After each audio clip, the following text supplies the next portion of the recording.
Hello students, हम लोग पढ़ रहे थे ब्रिटेन का संविधान। उसमें हम उसकी विशेषताओं से परिचित हो गए हैं कि कौन कौन सी विशेषताएं हैं ब्रिटेन के संविधान की, उसे हम लोग पढ़ चुके हैं। और ब्रिटेन की संविधान की विशेषताओं के बाद हमने जो संविधान के स्रोत हैं उनका अध्ययन किया कि वो कौन कौन से स्रोत हैं जिससे ब्रिटेन का जो संविधान है वो समृद्ध हुआ है। उसी ब्रिटेन के संविधान में अगला टॉपिक हम लोग पढ़ने जा रहे हैं, सम्राट या राजा व राजमुकुट। तो ये हमारे टॉपिक का नाम है, सम्राट, राजा या राजमुकुट। तो हमें ज्ञात है कि ब्रिटेन का जो सम्राट है वो कौन होता है? ब्रिटेन का राष्ट्रपति होता है। तो ब्रिटेन का राष्ट्रपति को ही सम्राट या राजा कहा जाता है। वहां पर व्यवहारिक रूप में लोकतंत्र के साथ साथ राजतंत्र भी जीवित है। इस रूप में हमने उसको पढ़ा है। तो ब्रिटेन के संविधान के बारे में जब हम पढ़ते हैं राजा की शक्तियां या सम्राट की शक्तियां, इसका अर्थ होता है कि हम वहां के राष्ट्रपति की शक्तियों का वर्णन कर रहे हैं। और यहाँ पर जो राजमुकुट है, राजमुकुट का संबंध वही है जो राजमुकुट का अर्थ होता है उसकी शक्तियों से, कि शक्तियों को, जो सरकार की तीनों अंग है, व्यवस्थापिका, कार्यपालिका और न्यायपालिका, उन तीनों अंगों की जो शक्तियां राष्ट्रपति में विद्यमान होती है, उसी को ब्रिटेन के संविधान में राजमुकुट कहा जाता है। ये हम लोगों ने थोड़ी सी जानकारी हासिल की थी। तो जो हमारा टॉपिक है, पहले हम ये समझेंगे कि राजा या राजा क्या है, सम्राट या राजा, और उसके बाद में राजमुकुट क्या है, और उसके बाद में हम दोनों में अंतर पढ़ेंगे कि किस प्रकार से राजा और राजमुकुट में एक प्रकार की विभिन्नता है जो दोनों को सेपरेट करती है, अलग अलग कर देती है। दिखने में दोनों सामान्य रूप से एक से नजर आते हैं कि राजा और राजमुकुट एक ही है, पर वास्तविकता में ये दो अलग अलग चीजें हैं और इन दोनों में ही पर्याप्त विभिन्नता पाई जाती है। तो यदि हम कोटेशन की बात करें तो मुनरो की कोटेशन में कहा गया है कि राजमुकुट एक कृत्रिम या विधिक व्यक्ति है जो न तो कभी शरीर धारण करता है और न ही कभी मरता है। यद्यपि इंग्लैंड की शासन व्यवस्था में शासन की सभी शक्तियां सिद्धांततः संप्रभु में अर्थात सम्राट में निहित है। सैद्धांतिक दृष्टि से शासन करने की समस्त शक्तियां ब्रिटेन के सम्राट को ही प्राप्त है, लेकिन व्यवहार में उन शक्तियों का प्रयोग सम्राट द्वारा नहीं वरना उसके कैबिनेट द्वारा प्रयोग में लाई जाती है। परंपरागत दृष्टि से ब्रिटेन में राजा वह व्यक्ति होता है जिसे राज्याभिषेक के बाद राजमुकुट धारण करने का अधिकार प्राप्त होता है, लेकिन परंपरागत रूप में राजा की शक्तियों का स्रोत राजमुकुट है, जिसे प्राप्त करने के पश्चात ही राजा को शासन करने का वास्तविक अधिकार प्राप्त हो जाता है। लेकिन परिवर्तित युग में राजा राजमुकुट धारण तो करता है, लेकिन राजमुकुट की शक्तियों का प्रयोग ब्रिटेन की लोकतांत्रिक शासन संस्थाओं द्वारा ही किया जाता है। तो इस प्रकार से हम देख सकते हैं कि जो राजा है, राजा क्या है? एक संवैधानिक पद है। उस संवैधानिक पद में जब तक राजा, एक पुरानी परंपराओं को यदि हम देखते हैं तो राजतंत्र में राजा घोषित होने के बाद जब तक उसका राज्याभिषेक नहीं होता था तब तक उसे शासन करने की कोई भी शक्ति प्राप्त नहीं होती थी। उसी प्रकार ब्रिटेन में भी सम्राट को जब तक राजमुकुट धारण नहीं करवाया जाता तब तक वो शासन प्रधान होने के बावजूद भी शासन की शक्तियों का प्रयोग नहीं कर सकता। तो ये एक सिद्धांत की बात है। तो सिद्धांत में यही है, लेकिन व्यवहार में क्या है? वही कि जैसे भारत के समान ब्रिटेन में भी संसदात्मक शासन व्यवस्था है और संसदात्मक शासन व्यवस्था की एक विशिष्टता होती है कि जो प्रधानमंत्री होता है और उसका मंत्रिमंडल होता है वही राष्ट्रपति की समस्त शक्तियों का प्रयोग करता है। उसी प्रकार ब्रिटेन में भी सम्राट या राजा एक नाम मात्र का उच्च पदाधिकारी होता है और उसकी समस्त शक्तियों का प्रयोग कैबिनेट और समस्त राजनीतिक और संवैधानिक संस्थाएं ही करती हैं। तो ये दोनों जो बातें हैं वो भारत से काफी साम्यता रखती हैं, लेकिन जो अमेरिका का संविधान है वो इससे बहुत कुछ भिन्नता लिया हुआ है। यदि हम राजमुकुट की बात करें तो राजमुकुट आधुनिक दौर में राजमुकुट की संवैधानिक व्याख्या निम्न अर्थों में की जा सकती है। नंबर 1, राजमुकुट का अर्थ संपूर्ण शासन की शक्ति है और ये प्रमुख शक्ति है व्यवस्थापिका, कार्यपालिका, न्यायपालिका बराबर संपूर्ण शासन शक्ति। तो प्रभुत्व शक्ति क्या है? सरकार की तीनों प्रमुख अंग व्यवस्थापिका, कार्यपालिका और न्यायपालिका की संपूर्ण शक्ति मिलाकर ही राजमुकुट की शासन शक्ति बनती है। दूसरी बात है, राजमुकुट एक ऐसी संस्था है जो ब्रिटेन में शासन संबंधी समस्त कार्यों को करती है और इस संस्था में सभी सम्मिलित है, जिसके द्वारा प्रत्यक्षतः या अप्रत्यक्षतः शासन की शक्तियों का प्रयोग किया जाता है। कि ब्रिटेन के अंदर जो समस्त शासन शक्तियां हैं वो सम्मिलित रूप में है, कुछ प्रत्यक्ष यानी हमें दिखाई देती है और कुछ शक्तियां अप्रत्यक्ष रूप से कार्य करती हैं। और तीसरी बात है, राजमुकुट एक संवैधानिक काल्पनिक अवधारणा है तथा वर्तमान में राजमुकुट लोकतंत्र का प्रतीक है। कि क्या है? संवैधानिक काल्पनिक अवधारणा को जोड़ा जाता है राजमुकुट से, लेकिन वास्तविकता में राजमुकुट क्या है? ब्रिटेन में लोकतंत्र का प्रतीक है। प्रोफेसर ऑग का कहना है कि राजमुकुट सर्वोच्च कार्यवाहियों तथा शासन में नीति निर्माण की संस्था है, जिसका अर्थ है राजा, मंत्रियों तथा संसद का सम्मिश्रण। यह वह संस्था है जिसके द्वारा धीरे धीरे राजा की समस्त शक्तियां तथा विशेषाधिकारों को हस्तांतरित किया गया। अर्थात संक्षेप में राजमुकुट का तात्पर्य संपूर्ण सरकार से होता है। तो हमने समझा कि क्या है राजमुकुट। तो राजमुकुट क्या है? सरकार के तीनों जो प्रमुख अंग हैं, व्यवस्थापिका, कार्यपालिका, न्यायपालिका का सामूहिक रूप है। दूसरी बात, ये एक सम्मिलित शक्ति है यानी सामूहिक शक्ति है। इसका प्रयोग अलग अलग नहीं बल्कि सम्मिलित रूप में ही किया जाता है। और तीसरी बात हमने ये पढ़ी कि जैसा राजमुकुट जब धारण करता है तो वो ऐसा लगता है कि वो राजा है, लेकिन वह अभी हम सबको मालूम है कि राजतंत्र पूर्णतः से समाप्त हो चुका है और विश्व के अधिकांश राष्ट्रों ने सर्वश्रेष्ठ शासन व्यवस्था जो लोकतंत्र के नाम से जानी जाती है उसे अपना लिया है। तो ब्रिटेन में राजतंत्र के साथ साथ लोकतंत्र को अपनाया गया है। तो ये राजमुकुट जो है वो लोकतंत्र का प्रतीक है। तो इस तरह से राजा क्या है और राजमुकुट क्या है, इसके बारे में हमने सूक्ष्म जानकारी प्राप्त कर ली। अब हम अगला जो उसका टॉपिक है वो है राजा व राजमुकुट में अंतर।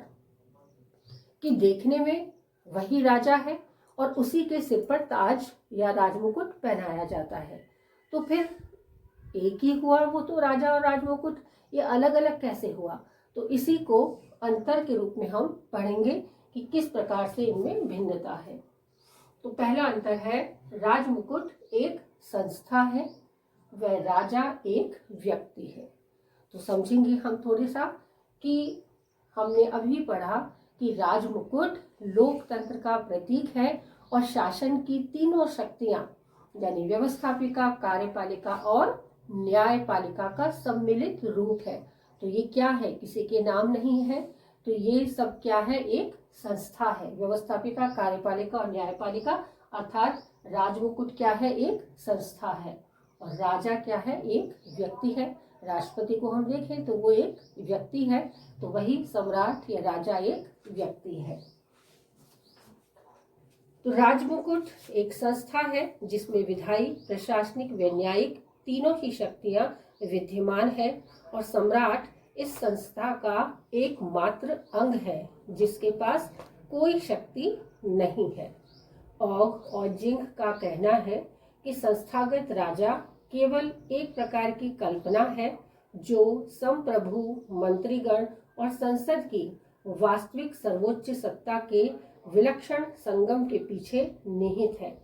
सत्ता के इसी कुछ दुर्गम सम्मिश्रण को ही राजमुकुट कहते हैं।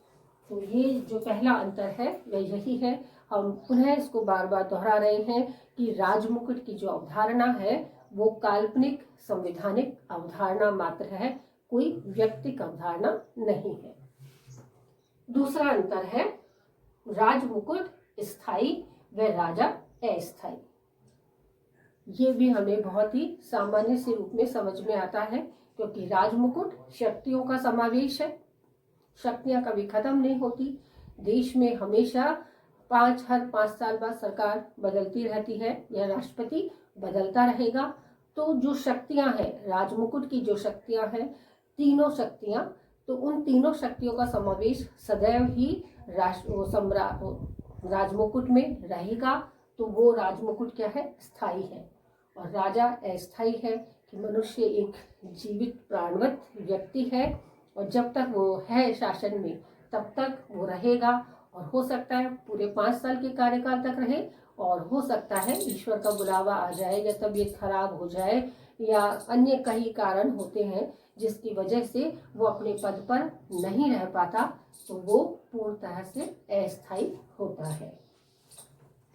तो राजमुकुट एक संस्था होने के कारण सदैव ही बनी रहती है, इसका कभी नाश नहीं होता। किंतु सम्राट या राजा एक प्राणवत व्यक्ति, प्राणी रूप व्यक्ति है जो बदलता रहता है, वह सदैव नाशवान होता है। तीसरा जो शीर्षक है वो है राजमुकुट सामूहिक व राजा व्यक्तिक। इसे भी हम लोग पढ़ ही चुके हैं कि राजमुकुट शक्तियों का सम्मिश्रण है, शक्तियों का समावेश है, संगम है। वो कौन कौन सी शक्तियां हैं आप लोग जान ही चुके हैं। वो 3 वही शक्तियां हैं, व्यवस्थापिका, कार्यपालिका और न्यायपालिका की, कि तीनों ही व्यक्तियां, तीनों ही शक्तियां एक ही व्यक्ति में समाहित होकर कार्य करती हैं। तो राजमुकुट सामूहिक है और राजा व्यक्ति, क्योंकि व्यक्ति अकेला होता है, वो 2, 3, 4 जो सामूहिक रूप में प्रदर्शित कभी भी नहीं हो सकता। राजमुकुट की शक्तियां सामूहिक है।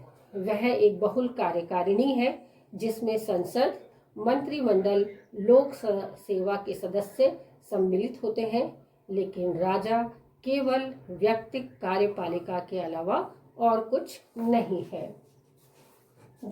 अगला जो पॉइंट है वो है राजमुकुट अमूर्त है और राजा मूर्त है। तो इसका अर्थ क्या होता है? मूर्त का अर्थ मूर्ति से है कि जिसे हम देख सकते हैं, छू सकते हैं, पहचान सकते हैं, वह है मूर्त रूप। तो हम राजा को या राष्ट्रपति को हम पहचान सकते हैं कि इस समय ये राष्ट्रपति है या ये राजा है। लेकिन राजमुकुट तो दिखाई दे रहा है, लेकिन उसकी शक्तियां हमें दिखाई नहीं देती है, तो वो अमूर्त रूप में उपस्थित है। उसी प्रकार से जैसे वायुमंडल में हवा हमेशा होती है लेकिन हमें दिखाई नहीं देती है, उसका कम या ज्यादा प्रभाव हमें हमेशा महसूस होता रहता है। तो जो सदैव के लिए है वो राजमुकुट की शक्तियां हैं और वो पूर्णतः अमूर्त है, और राजा हमें मूर्त रूप में सदैव दिखाई देता है। तो राजा एक जीवित व्यक्ति है जो हमें दिखाई देता है और वह समस्त शासन कार्य पूर्ण करता है, लेकिन राजमुकुट एक अमूर्त विचार, कल्पना या एक काल्पनिक अवधारणा है जो हमें दिखाई नहीं देती।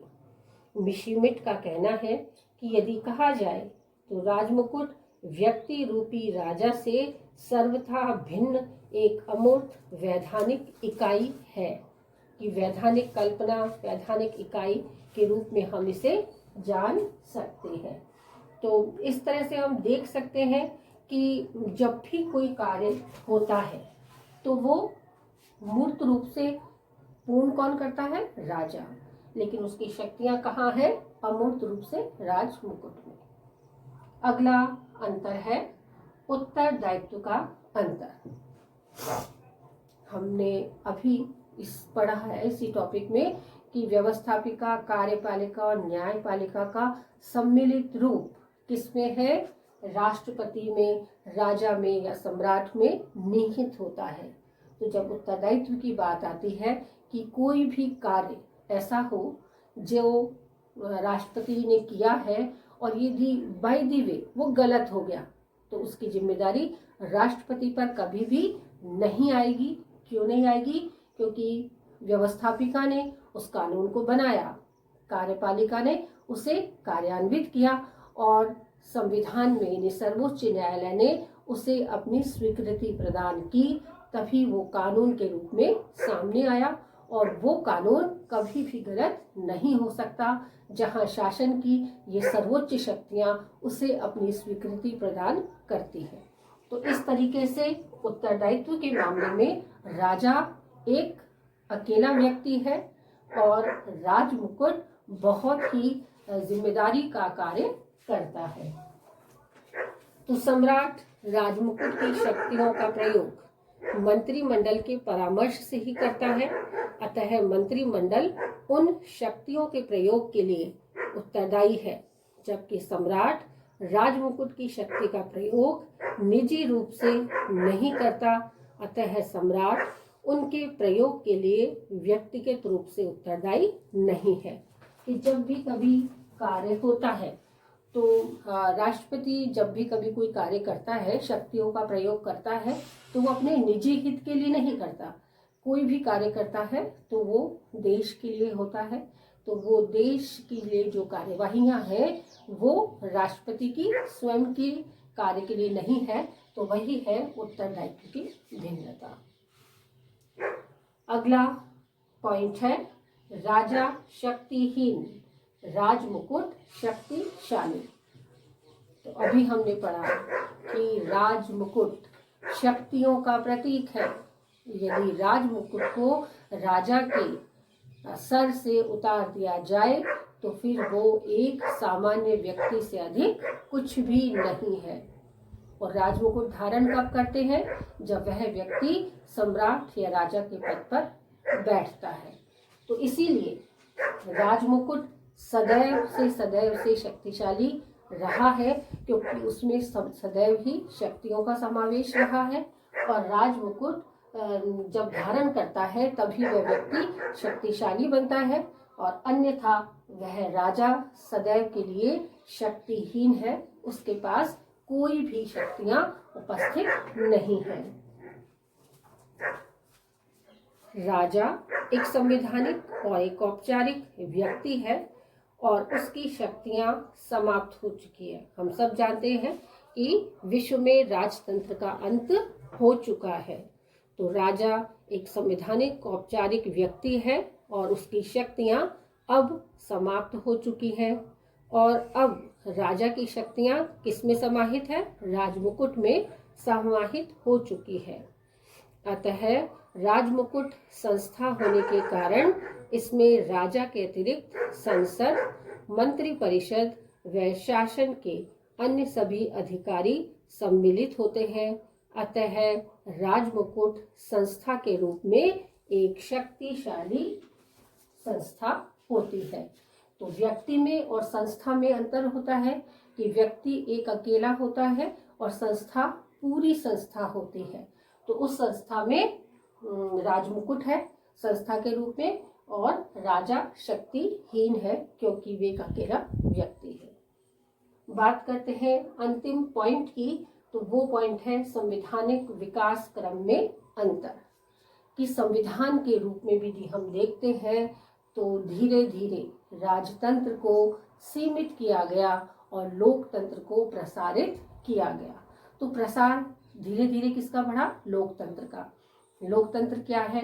ये हम भली भांति बीए फर्स्ट ईयर में पढ़ चुके हैं कि जनता के लिए और जनता के द्वारा अपनाया गया शासन ही वही लोकतंत्र कहलाता है।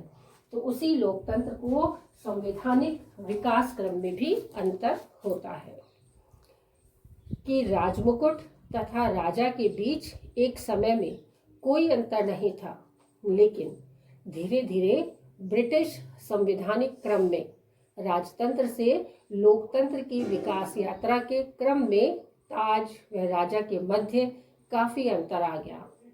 अतः इसीलिए ब्रिटेन में कहावत है कि जैसे जैसे लोकतंत्र का विकास होता है वैसे वैसे राजतंत्र की शक्तियां सीमित हो, राजमुकुट की शक्तियां बढ़ती चली जाती है। तो एक संवैधानिक विकास क्रम के अनुसार जो राजमुकुट है उसकी शक्तियां धीरे धीरे लोकतंत्र के प्रसार होने के साथ साथ बढ़ती चली जाती है और राजतंत्र की शक्तियां धीरे धीरे घटती चली जाती हैं। एक समय था जब राजतंत्र हुआ करता था, तब सम्राट में और राजमुकुट में कहीं कोई अंतर नहीं होता था, वह एक ही होता था, इसलिए शक्तियां उसी में निहित होती थी। लेकिन कालांतर में जब राजा और राजमुकुट में लोकतंत्र के प्रसार होने से काफी लंबी भिन्नता आ गई है, काफी लंबी एक खाई बन चुकी है और राजमुकुट और राजा में बहुत अधिक अंतर आ चुका है। तो इस तरीके से हम समझ सकते हैं कि राजमुकुट एक संवैधानिक कल्पना मात्र है और राजा एक व्यक्ति है जो जीवित प्राणवत व्यक्ति है। तो इनमें पर्याप्त भिन्नता पाई जाती है।